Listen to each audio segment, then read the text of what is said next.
Grabe, napakaliwanag naman dito. Ang tanong ko sa inyo mga kababayan, what if kung hindi nanalo si Yorme noong taong 2019, di ba?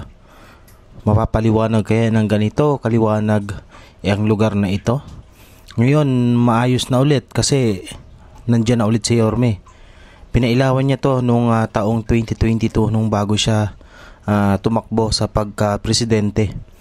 After noon, 3 taon, nandyan pa rin naman yung ilaw, maayos. Yun nga lang yung paligid, talagang nasa laula, nadugyot, na nagkaroon ng traffic ulit dito, 'di ba? Nung nakaraang 3 taon na iba ang nakaupo, si ate. Ngayon, nagbabalik ulit yung ganda at yung linis ng paligid. Hindi lang dito, maging sa buong Maynila. So, what if kung hindi nanalo si Yorme noon? Sa tingin ninyo mga kababayan, liliwanag kaya ito ng ganito, 'di ba?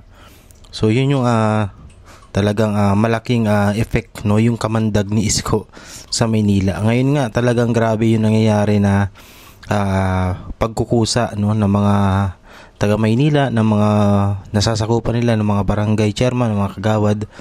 Talagang todo linis sila sa kanya-kanyang barangay. Na kahit nawala si Yorme or kahit hindi pumunta doon si Yorme, talagang nagiging disiplinado sila.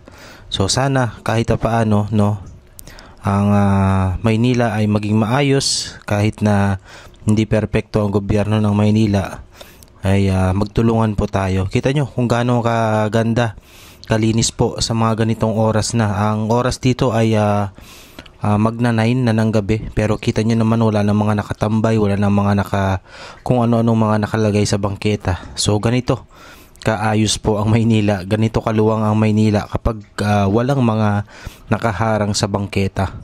Maayos na nakadaan ng mga sasakyan. Dati-dati, mga ganitong oras, alas 9, marami pa hong tao rito at saka marami pa hong mga nakaharang dyan sa bangketa. Kita nyo naman, by the way, dito yan sa may, malapit sa may LRT Carriedo. Ilalim to ng LRT Line 1, Rizal Avenue. Abinida, yan, Abinida. So kita nyo naman 'di ba yung laking pagbabago, yung effect ni Yorme sa mamamayan, sa mga taga Maynila. Kita nyo naman 'di ba? Malinis.